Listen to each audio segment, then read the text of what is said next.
Our next speaker is Matt Smith, and he is with Joubert syndrome. And the reason we found out about this amazing guy is because Alström Syndrome International and the Joubert Syndrome Foundation are both part of a group called SINA. And I think most of you know about that. It's a coalition of rare disorder groups that have bonded together and to try to get more information out there and find ways that we can crosstalk to have more numbers and more information for research. And I'm sure Matt will tell you in a better way than I just did. But Matt, go for it. Jan knows best. And I'll start by thanking Jan and Robin for inviting me, and all of you, thank you for having me. This is my first Alström Syndrome International meeting. I've been to a number of Joubert Syndrome conferences, and I've got to say you all are just very welcoming, open, fun, and a real pleasure to be with. So I look forward to spending the weekend with you, and we'll talk about ARC here. So let me see a quick show of hands. Who's heard of ARC, the Alström Research Connect Registry? A few, okay. Well, we're going to improve that here shortly. We haven't done so well, have we? Well, that's a big part of it. The most difficult part, actually, of these projects, putting your information online, is explaining what it's all about, the importance of it, and the safety of it in the end, so that we can ultimately support research and drive real change in the way that research is done. So the title of my talk is Putting Yourself in the Research Driving Seat. And that's really what this is. You are the individual participants. Whether you're a family member assisting an individual with Alström, or you yourself with Alström are completing the survey. So again, my name is Matt Smith. I come from a broad background, which I'll explain on the next slide, just to sort of hone in who I am and why I'm here. But at the end of the day, I'm the principal investigator of the Joubert Syndrome Registry. And I've heard Joubert Syndrome mentioned a couple times throughout the talks today and at the scientific symposium yesterday, and that's because, in fact, we are indeed cousins in the genetic condition world, I would say, where we do share some overlapping features and phenotypes.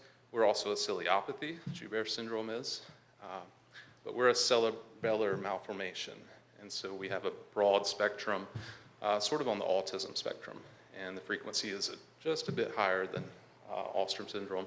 We know of about 1,500 individuals in the world. So who am I? I'm an uncle. That's how I got involved. I have an 8-year-old niece with Joubert syndrome. This is Haley. She walked at the age of 4.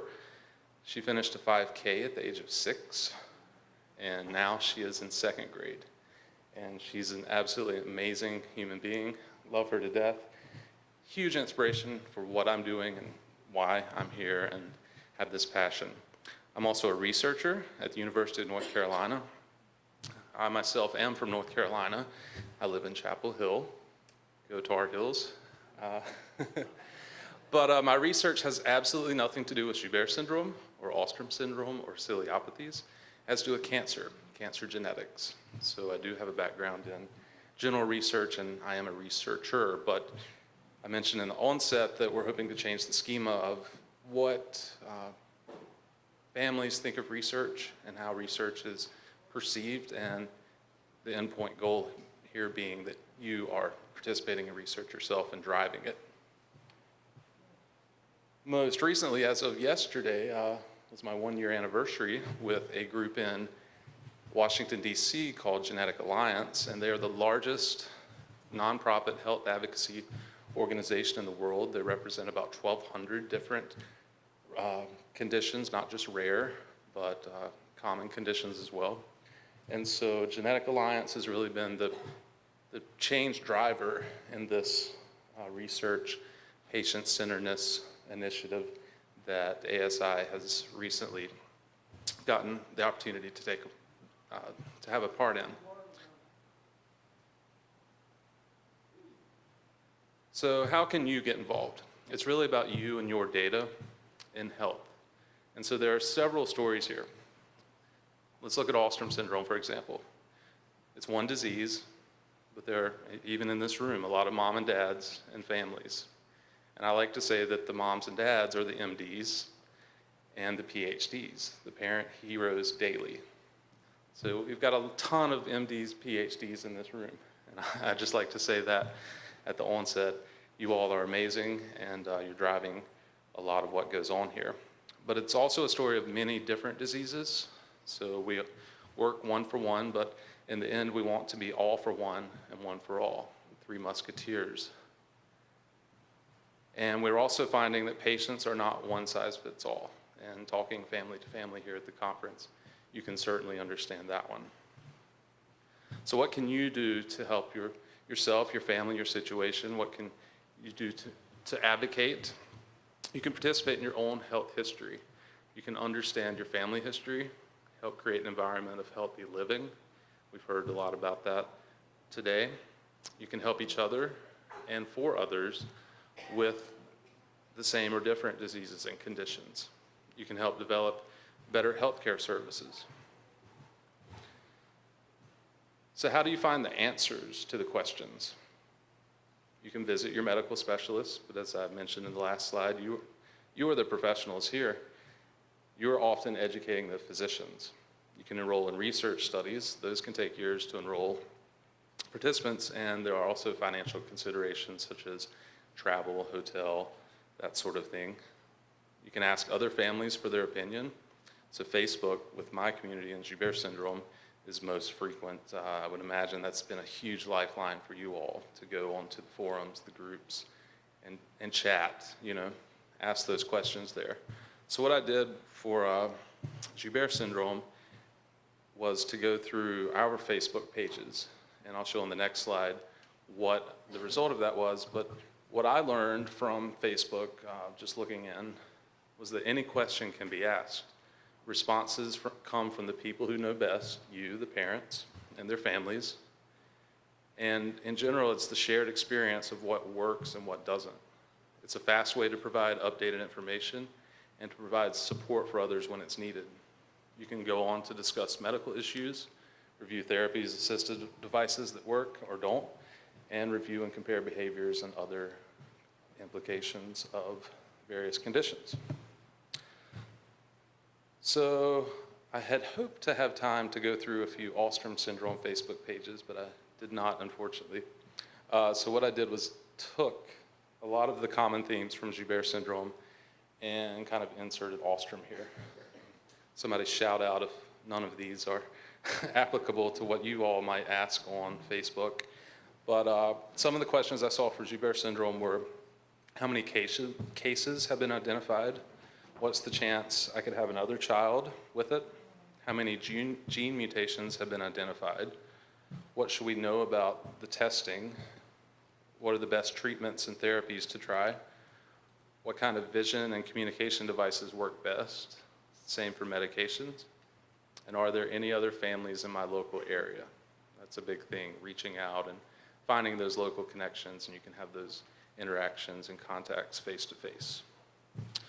So, we all waste a lot of time on Facebook, I'll admit it. And not that the information going there is a waste when you're talking about common conditions and what's going on. But what if you could take those questions and comments on Facebook and turn them into actual research? And that's where we're going towards today with ARC, Alström's Research Connect Network, and some other projects going on with Genetic Alliance and the PCORNet study that's ongoing.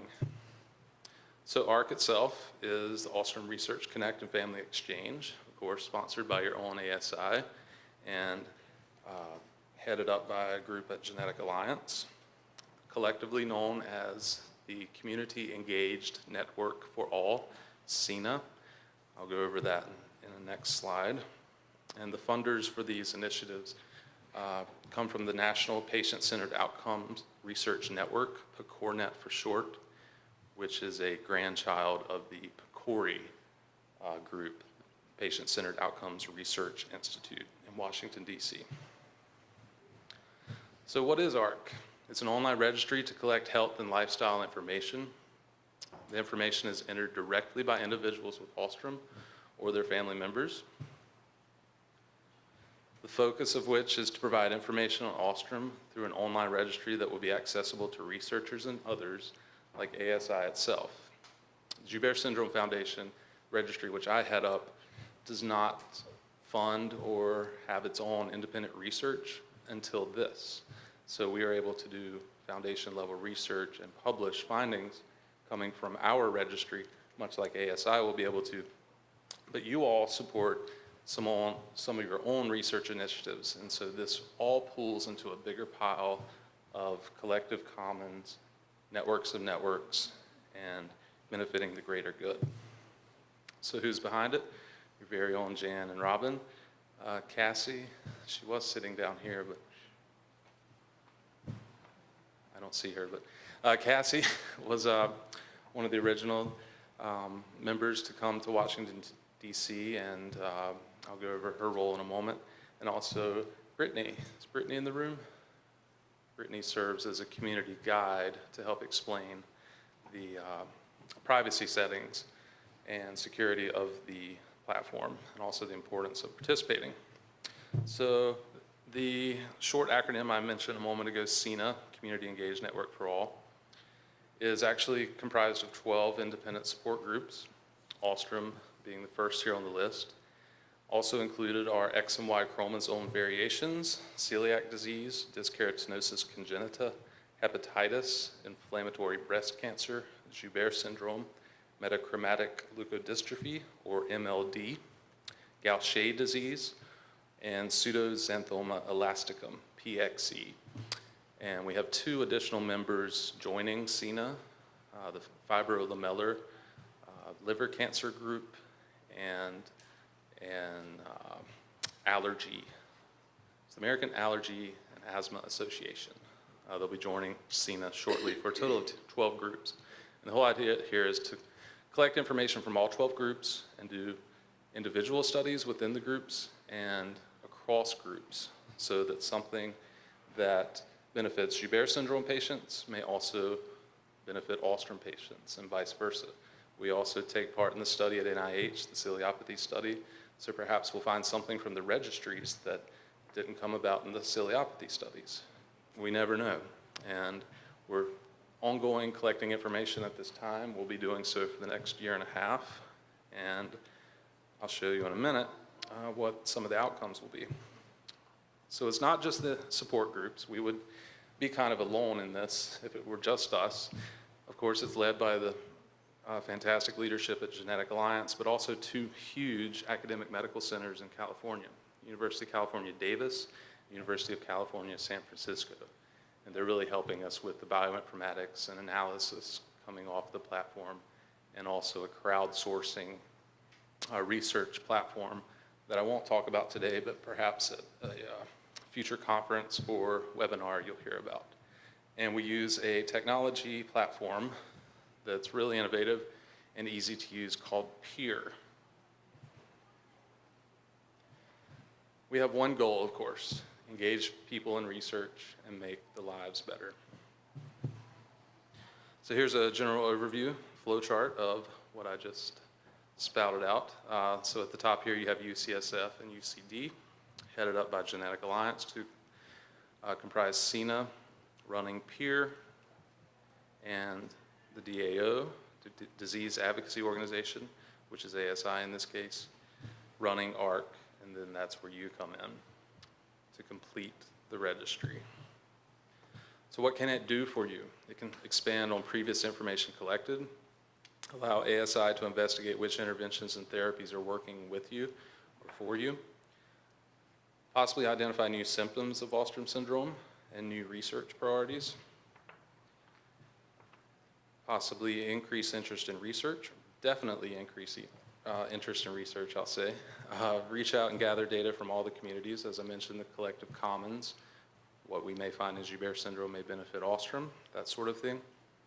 Identifying undiagnosed individuals and bringing them in to the support of ASI, and that's a huge role the University of California health system is playing to search out potentially undiagnosed individuals within the whole national network of healthcare systems. And so that may bring in someone who's not been diagnosed or possibly misdiagnosed.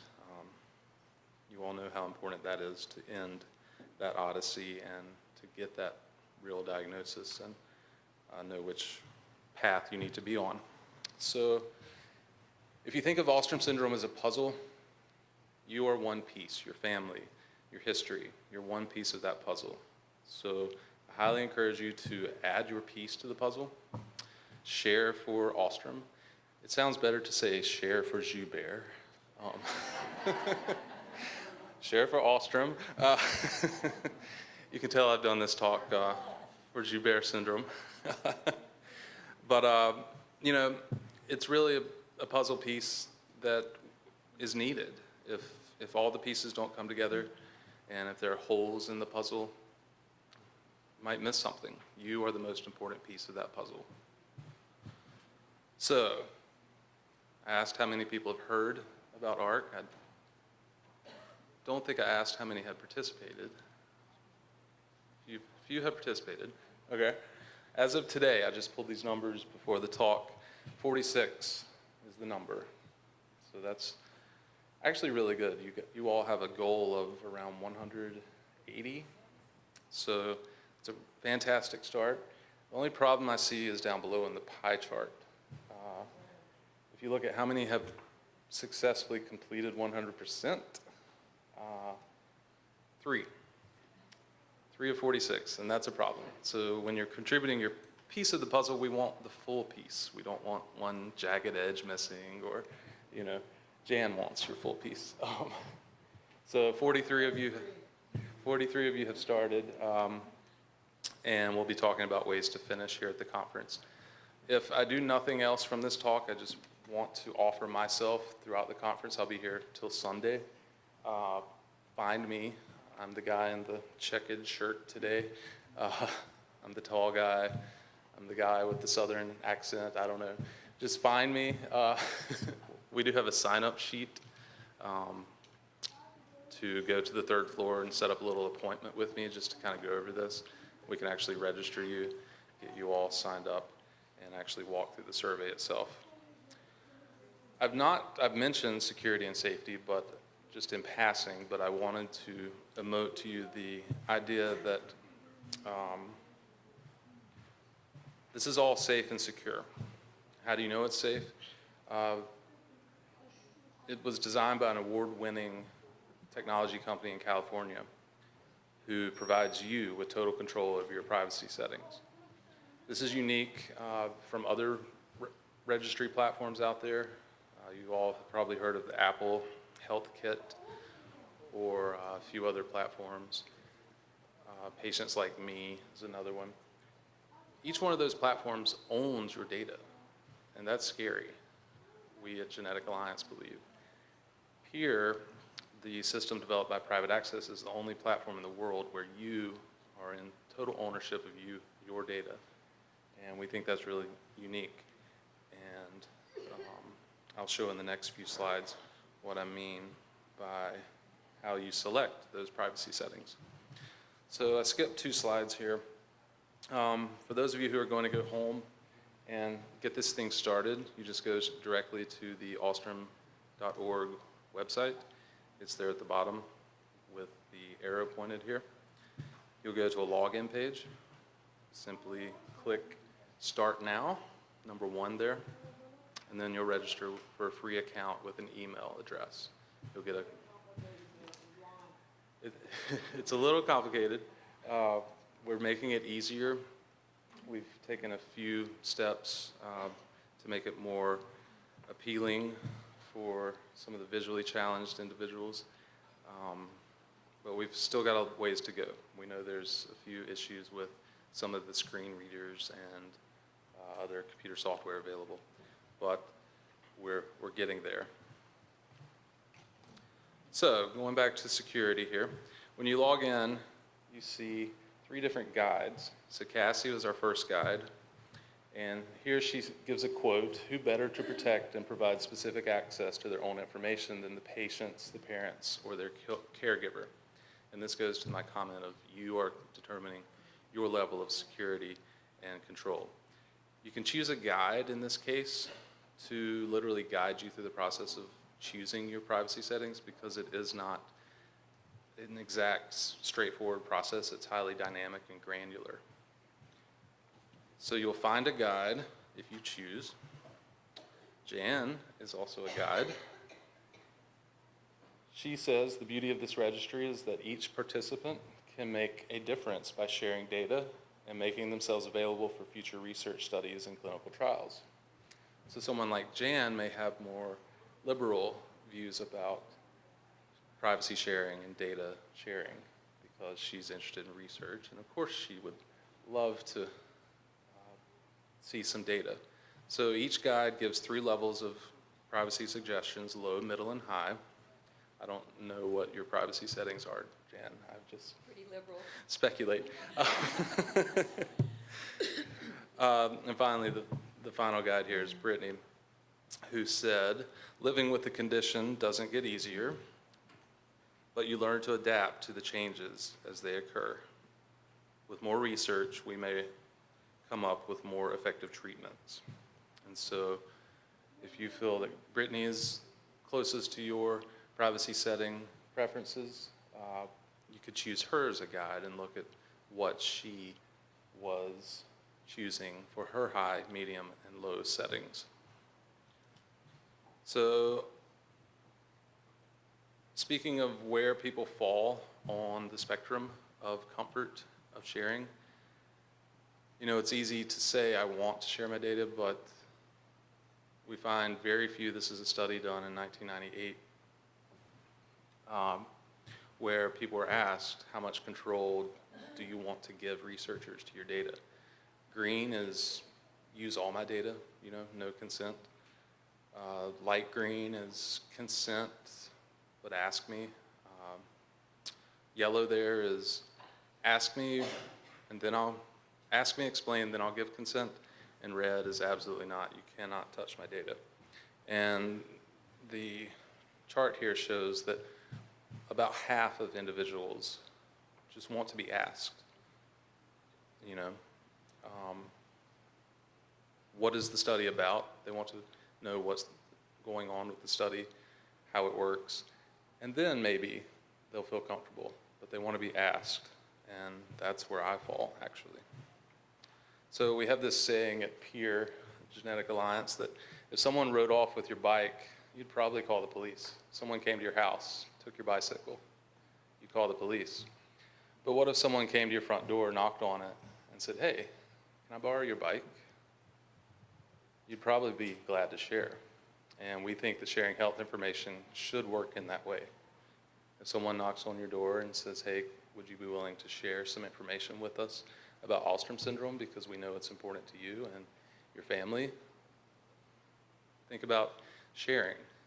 And as long as you're asked, I don't see any reason why you shouldn't feel comfortable there to share. But in the end, you control everything. Once you get into the system, you'll see the 3 guides guide you through the process. So here we have Cassie, Jan, and Brittany showing you their overall level of comfort sharing. And once you get in, you can actually customize totally on your own if you want to go through the next chart I'm about to show and select each level of privacy permissions here that the guides are suggesting and customize it to your own. So for multiple categories of uses and specified usage rights, including discovery, export and use, and contact, you specify which privacy settings individuals in the left column here, so you see ASI, other researchers, and then data analysis platforms. You specify who can and cannot access or use your de-identified or personal contact data and for what purposes they may do so. So the columns for discovery, that's who can see your data. They cannot see your name. They can't see anything else about you. Who can export and use it is someone can export it to a zip drive, take it to their office, do a study. And then the contact column is for those individuals who might be interested in being contacted for a follow-up study or In the case of ASI, they may need to contact you to ask additional questions based on some of your reports going into the survey. And at the end of the day, it is a survey. So this is actually once you're logged in after you've selected your privacy settings. And the font's a bit small here, but I'll go ahead and read it. This is an introduction that says the survey will take approximately 50 minutes to complete, depending on how much detail you provide. If you find, I'm having trouble reading it. If you find you need to take a break, you can come back from where you left off. However, it's very important that you complete the entire survey so that everyone in the community has answered the same questions. And then it thanks you for your participation, and then you continue. So some of the first few questions that come up are demographics, your language, your race and ethnicity, gender, of course, weight and height. So some very basic health questions. And then it gets more into the nitty-gritty of what it's like to live with Alström syndrome. So in this case, we have a checklist of different associations that can be, different symptoms that can be associated with Alström syndrome. And so I won't go much further or at all into the survey. It's about 150 questions total, and it's branched where you don't answer every single question. You only answer the questions relevant to your particular case of Alström. And I'll kind of close out here with just compelling to you why you should be involved. You have a voice finally. You have an opportunity to pay it forward. You can instigate new research. You can share those stories with others who can help you. You can help increase accurate diagnoses. And at the end of the day, the Alström researchers need this data to help you. It takes about 45 to 60 minutes. I know that sounds like a lot, but think about it this way. You've shared your story so many times.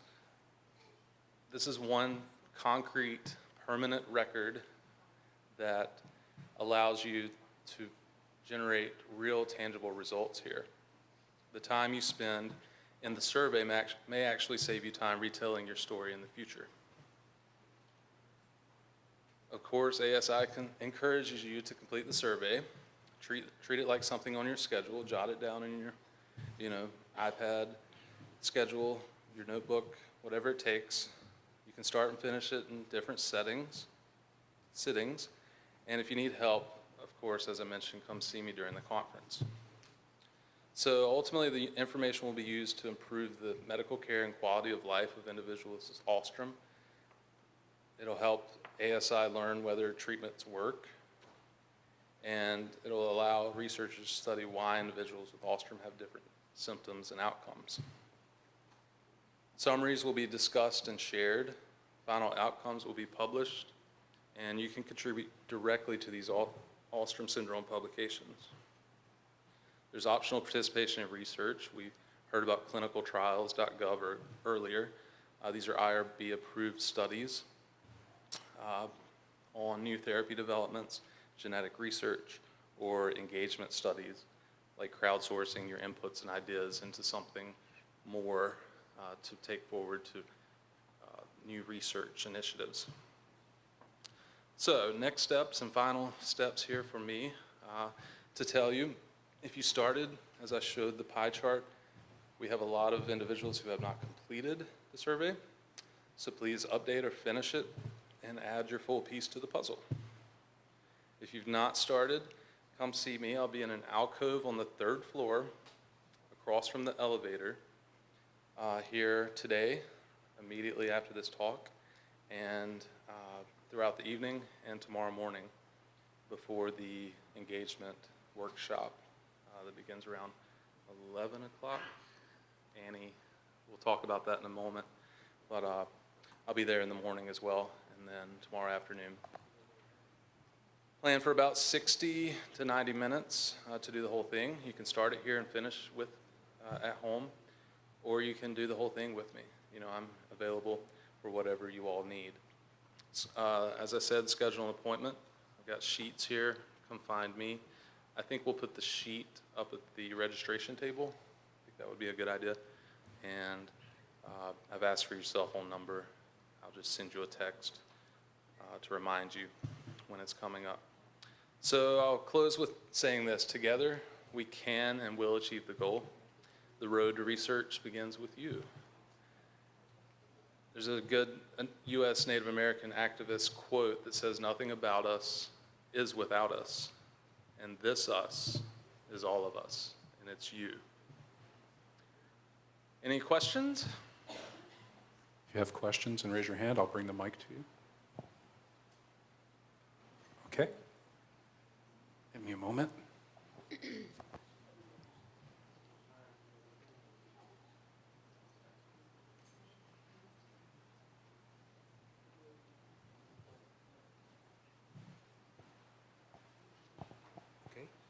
I started working on filling out the survey, and I'm one of the 8 teamers. And I was able to actually get signed up, which I was surprised at because Jen said, oh, you'll probably need help with that. Right. I didn't need help with that, but I can't get to the survey at all. So I was able to register, but then I'm having to have my husband go through and do the survey with me because I can't do it myself, and that's very frustrating. Right, I know, and I probably read your email on that, and I really, really appreciate you trying. We're working through that with our technology providers. If you happen to have your computer here at the conference or the device you're using, you know, we could certainly take a look at that together and try to figure it out. But every machine's different, every piece of software is different, and it's incredibly difficult to write the security software that we're making at Private Access and Genetic Alliance around every single machine. But if you get it reported to us, and especially if we can see it, if we can get on a screen share or something like that, that really goes a long way. The security software you're referring to already exists. Her Braille Sense uses Windows C. It's the same operating system that's used in medical equipment across the United States. You go into a hospital, they hook up a heart monitor to you. Most likely that device is running on Windows C. So that because of the HIPAA laws, we know that security software already exists. We just need to get it put together with something that will allow a internet survey like this to function in conjunction with Windows C and the appropriate security measures. Right, absolutely. It's about connecting those pieces of software that already exist and new software like we're running. Absolutely. And if we can get more details on that. The other device she was using was an iPhone 5 using the iOS operating system. Right. That's my degree. I have a Master of Information Systems Management. So I will a little bit familiar with that issue. Right.